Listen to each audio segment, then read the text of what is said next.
438장 찬송하겠습니다. 438장.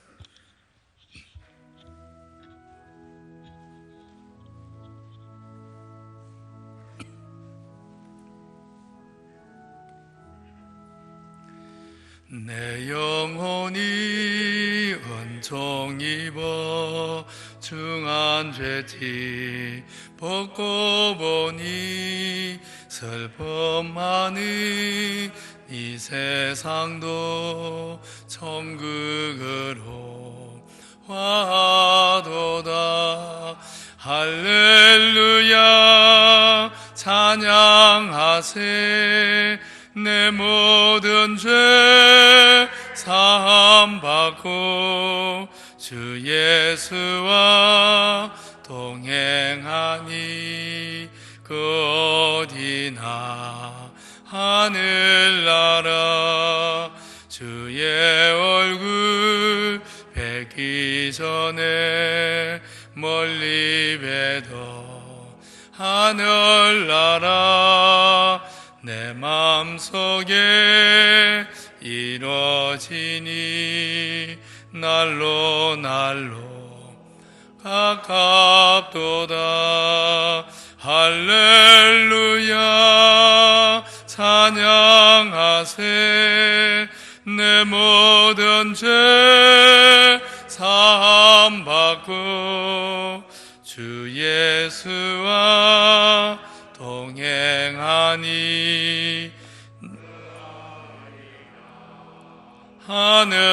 하늘나라. 높은 산이 거친들이 초막이나 궁궐이나 내 주 예수 모신 곳이 그 어디나 하늘나라. 할렐루야 찬양하세. 내 모든 죄 사함받고 주 예수와 동행하니 그 어디나 하늘나라. 213장 한 장 다 합니다. 213장.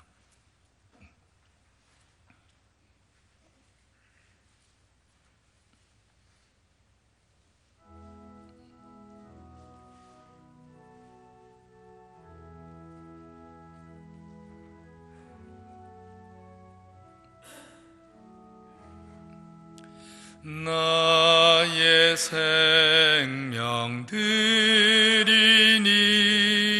주여 받아 주셔서 세상 살아갈 동안 찬송하게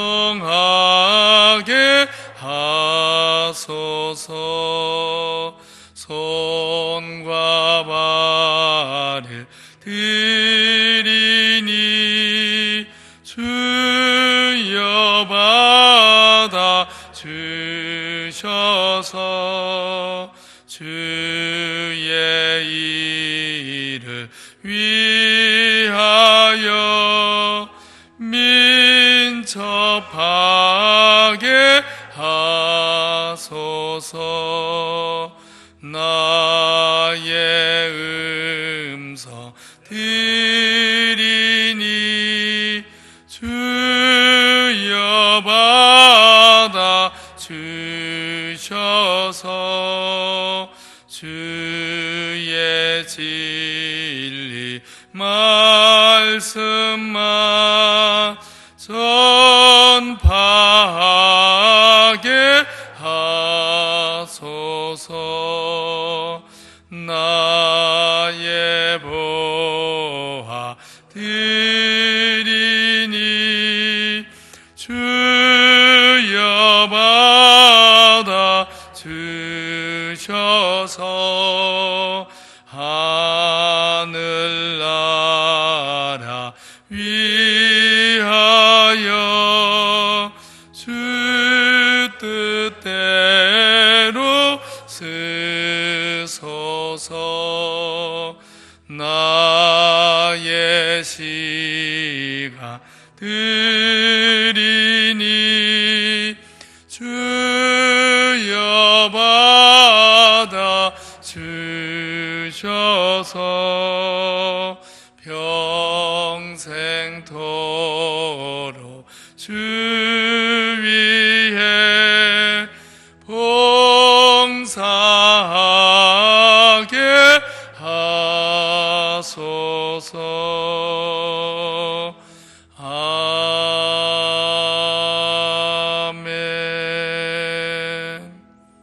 기도하겠습니다. 거룩하신 하나님, 새벽을 깨워 하나님의 은혜의 보좌 앞에 나오도록 우리의 걸음을 비가 오는 중에도 인도해 주심을 감사합니다.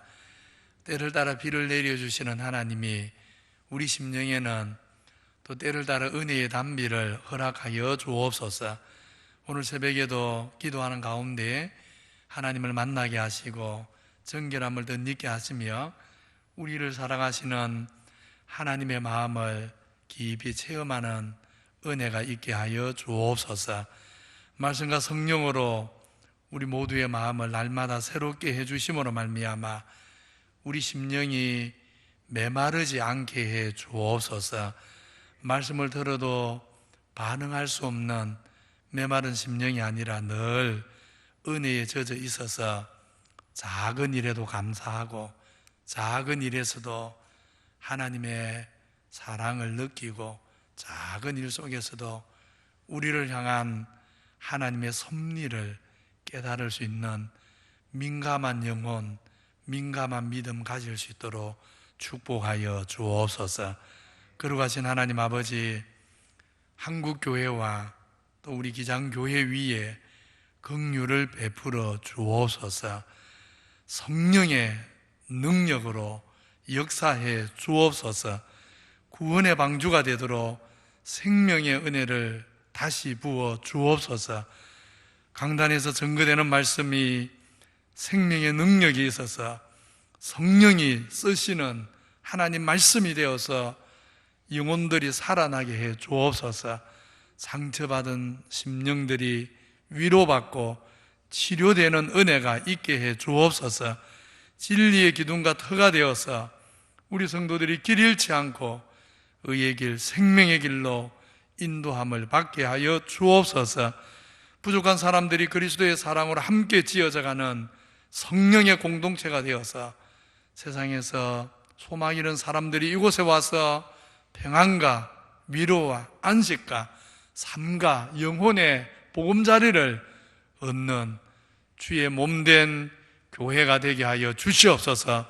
모든 성도들이 깨어서 성령께서 교회에 또 성령께서 우리 각 가정에 또 성령 하나님이 우리 각 사람에게 하시는 말씀을 들을 수 있는 교회, 들을 수 있는 성도 되도록 축복하여 주시옵소서.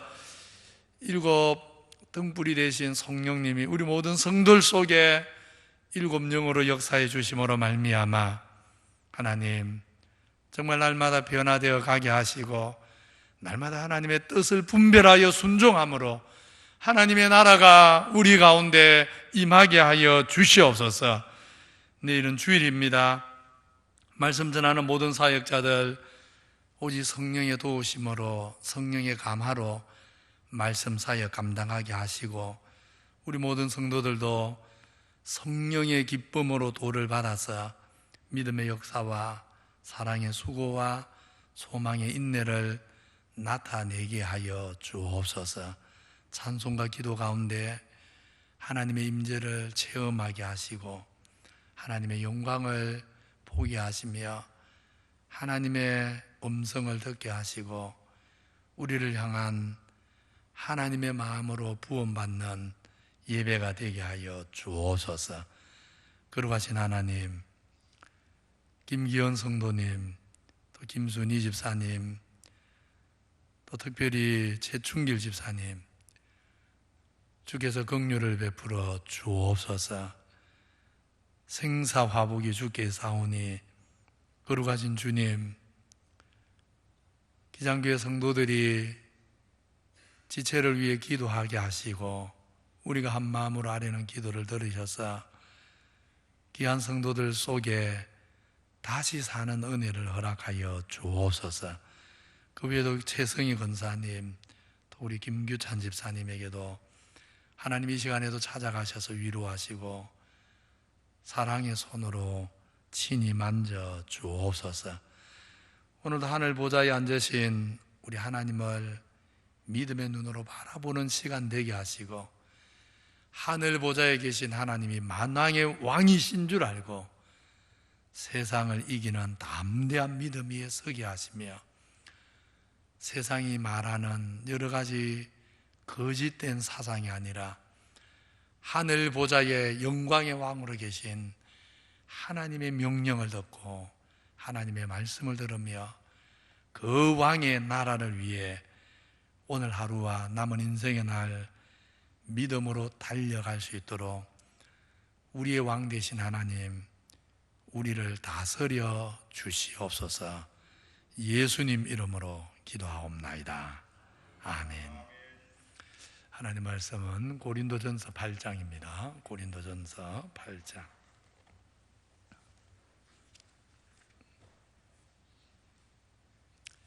1절로 3절까지 같이 한 목소리로 봅니다. 1절로 3절 같이 봅니다. 시작.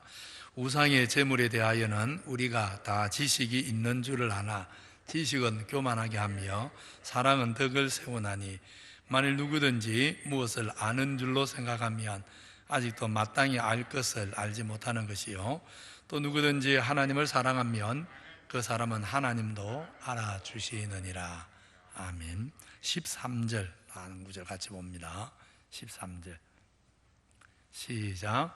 그러므로 만일 음식이 내 형제를 실족하게 한다면 나는 영원히 고기를 먹지 아니하여 내 형제를 실족하지 않게 하리라. 아멘. 고린도전서 8장에는 우상의 제물에 관한 말씀입니다. 우상의 제물에 관한 질문에 바울이 하나님께 받은 지혜로 답하는데, 바울의 대답 첫 마디는 조금 뜻밖입니다. 지식은 교만하게 하고 사랑은 덕을 세운다 하는 말입니다. 말하자면 우상의 제물과 관련해서 우리가 죄 짓지 않고 또 덕을 세우려면, 유익하게 하려면 지식과 사랑이 필요하다. 지식과 사랑이 모두 있어야 된다. 그런 뜻의 말씀입니다. 우상의 제물만 아니라 사실은 모든 일이 그렇습니다. 우리가 세상 살면서 우리가 세상에서 겪게 되는 모든 일에서 긍정적인 방향으로 덕을 세우고 부정적으로 죄 짓지 않으려면 항상 모든 일에 지식과 사랑이 있어야 합니다. 하나님은 우리의 창조주시고 우리는 모든 것을 하나님께 받은 피조물입니다. 모든 것을 선물로 받은 존재입니다. 따라서 하나님이 우리에게 주신 것을 바로 사용하면 그것은 의로운 일이고 하나님의 기쁨이 되는 것이지만, 반면에 하나님이 선물로 주신 것을 잘못 사용하면 그것은 더러운 죄가 되고 하나님의 진노를 불러일으킵니다. 쉬운 예로 하나님 우리에게 입을 주셨는데 선물로 받은 입으로 진리를 말하고 덕스러운 말을 하면 그것은 의가 되고 하나님이 기뻐합니다. 반면에 하나님이 입을 선물로 줬는데 그 입으로 거짓을 말하고 또 더러운 말을 하면 죄가 되고 하나님이 진노하시는 것입니다. 오늘 고린도전서 8장은 우상의 제물에 관한 문제인데, 우상의 제물이기 전에 사실 우상의 제물로 쓰는 그것 무엇입니까? 음식입니다. 하나님이 주신 음식, 우리 인생에게, 피조물에게 하나님이 선물로 준 음식인 것입니다. 하나님이 선물로 준 음식, 이 음식물을 우리가 바르게 사용하여 의를 이루는 길에 크게 세 가지가 있습니다. 먼저는 하나님께 감사함으로 먹는 것입니다. 우리가 한 끼 한 끼 식사를 할 때마다 정말 마음으로 하나님이 준 선물임을 기억하고 감사할 때 의가 되는 것입니다. 두 번째는 하나님 주신 음식 중에 나 혼자 먹기에 많은 분량을 가지고 연약한 이웃과 사랑으로 나누어 먹는 것입니다. 나누어 먹을 때 하나님이 기뻐합니다. 처음부터 모든 것을 하나님이 어차피 선물로 받았는데 다 선물로 받은 우리가 조금 더 많이 받은 거 가지고 나누어 먹을 때 하나님의 영광이 되는 것입니다. 셋째는 성만찬에서 볼 수 있듯이 우리가 성만찬, 떡과 포도주 뭡니까? 역시 음식이거든요. 음식. 다시 말하면 하나님 주신 음식이라는 선물을 하나님의 은혜를 기억하는 데 사용할 때 또한 의가 되고 하나님께 영광이 되는 것입니다. 이와 반대로 하나님이 선물로 주신 음식, 이것을 잘못 사용하여 죄가 되는 경우도 세 가지가 있습니다. 의가 되는 경우하고 정반대겠죠. 첫째는 내 스스로 힘과 지혜로 얻은 줄로 여기고 아무 감사함이 없이 먹는 것입니다. 그거 감사하지 않고 먹는 것 자체가 사실 죄가 됩니다. 두 번째, 이웃과 나누기는커녕 내 배만 불리려고 남의 것까지 빼앗아 먹는 것입니다. 세 번째는 하나님 주신 음식을 헛된 우상이나 귀신을 섬기는데 영적으로 잘못 사용하는 것입니다. 성만찬하고는 반대지요. 성만찬은 음식을 하나님 은혜를 기억하는 데 쓰는 것이라면, 우상의 제물로 음식을 쓰는 것은 반대로 거짓 귀신을 섬기는 데 쓰는 것입니다. 바로 이렇게 할 때 죄가 되고 하나님의 진노를 불러일으키는 것입니다. 이렇게 보면 8장에서 다루는 우상의 제물 문제는 하나님이 주신 음식이라는 선물을 영적으로 잘못 사용하는 일과 관계되어 있습니다. 따라서 우상의 제물로 인해 범죄하지 않고 덕을 세우려면 하나님이 주신 선물로서 음식에 대한 바른 지식이 있어야 합니다. 1절에서 지식은 교만하게 하며 사랑은 덕을 세우나니, 이 말을 우리 성도들이 앞뒤 문맥을 충분히 생각하지 않고 잘못 읽으면 지식은 우리를 교만하게 하니까 안 좋은 것이고 사랑은 좋은 것이다, 이렇게 생각하기 쉬운데 전혀 그런 뜻이 아닙니다. 전혀 그렇게 해석할 수 없는 말씀입니다. 우상의 제물과 관계해서 지식을 언급하는 것 자체가 우상의 제물 때문에 실수하지 않으려면 반드시 우선 지식이 있어야 된다. 음식에 관한 지식, 우상이 뭔가에 관한 지식, 그리고 모든 음식은 창조주 하나님이 우리에게 주신 선물이라는 지식, 이 지식이 있어야 된다. 그걸 전제하고 있는 것입니다.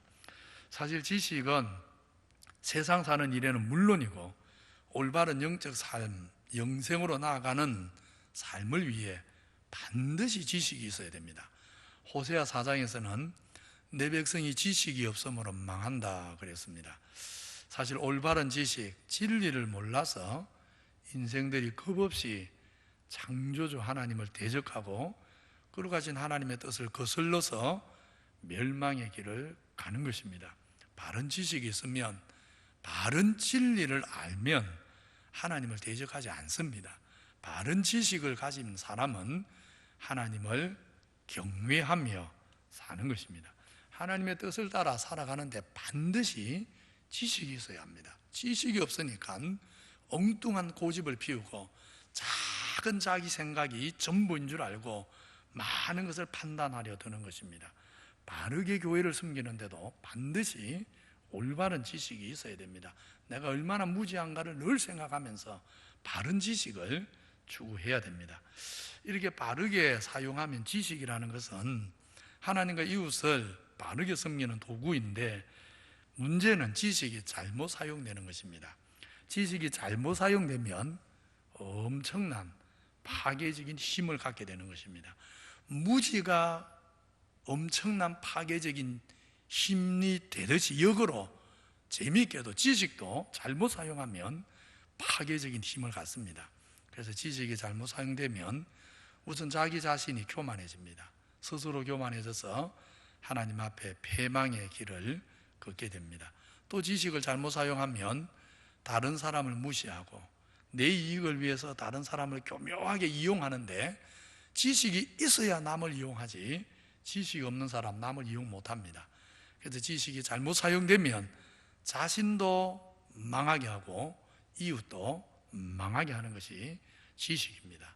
지식에는 엄청난 건설적인 힘도 있지만 잘못 사용되면 파괴적인 힘도 갖는 것이 지식입니다. 따라서 지식이 교만하게 하고 남을 무시하고 남을 이용하는 그런 죄의 도구가 아니라 도리어 지식이 하나님 앞에 참으로 자신을 낮추게 하고, 바로 알면 겸손해지는 거거든요. 피조물로서 하나님을 바로 하면 겸손할 수밖에 없는 것이기 때문에, 그래서 지식이 정말 하나님 앞에 겸손하게 하고 이웃을 유익하게 섬기게 하는 그런 올바른 도구가 되어야 되는데, 그랬을 때 지식이 의의 도구, 죄의 도구가 아니라, 파괴하는 도구가 아니라 나도 살리고 남도 살리는 의의 도구 되게 하는 것이 뭔가? 사랑인 것입니다. 지식이 나도 살리고 이웃도 살리는 의의 도구가 되게 하는 것, 그것은 딱 하나밖에 없습니다. 사랑인 것입니다. 하나님과 이웃을 사랑하는 마음으로 지식을 사용할 때 지식은 하나님도 바로 섬기고 교회도 바로 섬기고 이웃도 바로 섬기는 힘이 되는 것입니다. 지식에는 힘이 있는 것입니다. 따라서 우상의 제물과 관련해서 실수하지 않고 덕을 세우려면 우선은 지식이 있어야 되는데, 지식이 일단 없으면 덕을 세울 수가 없습니다. 바른 것을 모르는데 어떻게 바르게 행하겠습니까? 우선 지식이 있어야 되는데, 근데 그냥 지식만 있어서는 유익하게 할 수가 없고 반드시 사랑으로 역사하는 지식이 있어야 합니다. 사랑으로 역사하는 지식이 있을 때 유익을 끼치게 되는 것입니다. 사랑으로 하나님 주신 지식을 잘 사용할 때, 그러면 우상의 제물 어떻게 이해할 수 있는가? 사랑으로 역사하는 지식을 따라서 우상의 제물을 생각해 보면, 우선 지식을 가지고 생각해 보면 우상의 제물 먹는 것 아무것도 아닙니다. 무지한 인생들이 하나님 주신 음식을 엉뚱하게 잘못 사용했을 뿐이지, 사실 우상의 제물도 그 전에 뭡니까? 하나님이 우리에게 주신 선물, 음식입니다. 그냥 음식입니다. 그러니 오직 하나님만 참신이고 우상이라는 것은 아무것도 아니고 헛것들이고, 음식은 하나님이 피조물인 우리 인생이 생존하도록 주신 선물일 뿐이다. 이런 굳센 믿음, 바른 지식이 있는 사람에게는 우상의 제물 아무것도 아닌 것입니다. 정말 아무것도 아닌 것입니다. 그런데 문제는 모든 성도가 이런 확고한 지식과 믿음, 담대한 마음을 가지고 있지 못하다는 데 문제가 있습니다. 많은 성도들이 여전히 신앙 양심이 약하고 올바른 지식이 없어서 아무것도 아닌 우상을 두려워하고 또 꺼림직하게 여깁니다. 하나님도 섬기지만 은근히 귀신을, 또 마귀를, 악한 영들의 역사를 같이 두려워하는, 그래서 오늘날 그것 때문에 기독교 신앙이 얼마나 많이 왜곡되는 걸 우리가 많이 현실적으로 실제 봅니다. 그래서 어떤 사람들은 병이 들거나 어려움이 오면 귀신 쫓아내야 된다고, 마귀가 역사해서 그러니까 마귀를 물리쳐야 된다고. 그게 뭡니까? 하나님도 섬기는데 악한 영도 두려워하는 것이거든요. 바른 하나님에 대한 지식이 없어서 좀 뭔가 일만 생기면 귀신 쫓아내야 된다, 마귀 쫓아내야 된다, 말도 안 되는 이야기가 왜 나오느냐? 하나님에 대한 바른 지식이 없어서 그런 것입니다. 우상이 아무것도 아닌데 왜 귀신을 여전히 두려워하느냐 하는 것입니다. 그런데 실제로 너무나 많은 성도들이 여전히 하나님 섬기면서도 엉뚱하게 귀신 겁내고 마귀 겁내는, 이런 말이 안 되는 이상한 일이 현실적으로 있는 것입니다. 이렇게 바른 지식이 없는 사람들이 이제 우상의 제물을, 바른 지식 가진 사람이 우상 제물을 먹는 걸 보고는 연약한 성도가 지식이 자기는 없는데 지식 있는 사람이 우상의 제물을 먹는 걸 보게 되면 이제 문제가 생기는 것입니다. 자기는 지식과 담대한 마음이 없으면서 자기도 모르게 음식이라는 것은 또 유혹하는 힘이 있거든요. 그 유혹하는 힘을 이기지 못하고 바른 믿음과 바른 지식이 없으면서 우상의 제물, 음식을 먹게 되면 이제는 그 영혼이 사실은 우상 숭배에 참여하는 결과가 되는 것입니다. 음식을 통해서 귀신을 두려워했으니까 이미 그 마음은 하나님에게서 멀어져서 귀신을 두려워하는 우상 숭배에 참여하는 결과가 되고, 결과적으로 그 영혼이 더럽혀지고 그 믿음이 부패해지고 하나님 앞에서 그 영혼이 상함을 받게 되는 것입니다. 음식을 잘못 취함으로 결과적으로 귀신을 섬긴 결과가 되어버리는 것입니다. 하나님을 섬기는 사람이 우상도 섬기고 이런 말도 안 되는 일을 하게 되는 것입니다. 혹은 교회 안에서 바른 지식이 없는 사람들이 많기 때문에 우상의 제물을 인해서 우리 성도들이 서로를 판단하고 비난하는 문제도 교회 안의 분열과 갈등이 또한 우상의 제물 때문에 일어날 수도 있게 되는 것입니다. 따라서 지식을 따라서 지식만 가지고 판단하면 우상의 제물 아무것도 아니어서 마음대로 먹어도 됩니다. 그러나 사랑으로 역사하는 지식을 가지고 우상의 제물에 대해 판단을 하자면 오늘 13절 말씀이 결론입니다. 사랑으로 역사하는 지식을 따라 우상의 제물을 판단한다면 만일 음식이 내 형제를 실족하게 하면 나는 영원히, 이 고기는 그냥 고기 아닙니다. 우상의 제물로서 여진 고기입니다. 우상의 제물로서 여진 고기 영원히 먹지 아니하여 내 형제를 실족하지 않게 하리라 그랬습니다. 나는 우상의 제물이 아무것도 아닌 줄 알고 먹을 수 있는 지식과 믿음이 있어도 다른 연약한 성도들을 배려함으로 조금이라도 연약한 성도가 시험받지 않도록 내가 얼마든지 고기 먹을 수 있는 자유를 포기하겠다. 고기 그것 안 먹고 살겠다 하는 말씀입니다. 사랑으로 역사하는 지식은 매사에 하나님이 내게 주신 선물을 이웃과 형제를 배려하고 사랑으로 섬기는 지식인 것입니다. 이런 지식, 우리 성도들에게 이런 지식이 풍성하면 어떻게 되겠습니까? 당연히 교회가 영적으로 힘을 갖는 것입니다. 이 지식 가지고 서로를 섬김으로 교회가 풍성한, 정말 풍성한 은혜의 공동체가 되는 것입니다. 그래서 교회는 지식이 풍성해야 합니다. 근데 그냥 지식만 풍성하면 안 되고 무슨 지식이 풍성해야 됩니까? 사랑으로 역사하는 지식이 풍성해야 됩니다. 오늘 고린도전서 8장의 이 말씀 잘 생각하셔서 지식이 없는 성도에게는 정말 지식이 더해지기를 기도해야 되고, 지식이 있는데 마음이 교만한 성도들은, 교만한 사람에게 지식은 자기 영혼도 죽이고 다른 사람도 죽입니다. 교만한데 지식이 있자면 차라리 지식 없는 게 낫습니다. 서로 죽이거든요. 그래서 교만한 지식이 아니고 정말 사랑으로 역사하는 그런 지식이 풍성한 교회가 되고 또 우리 성도들이 되도록 이 말씀을 붙잡고 기도하는 새벽 제단이 될 수 있기를 간절히 소원합니다. 같이 기도하겠습니다. 우리 기장교회 모든 성도들이 사랑으로 역사하는 지식에 있어서 정말 우리 교회가 진리 위에 굳게 서고 사랑의 공동체를 이루어 가도록 기도하시기 바라고요. 내일 주일 말씀 사역자들 위해서 또 성도들 위해서 정말 하나님 임재 성령의 역사를 경험하는 예배가 되도록 주일 예배를 위해 간절히 기도해 주시고 주일학교 다음 세대를 위해서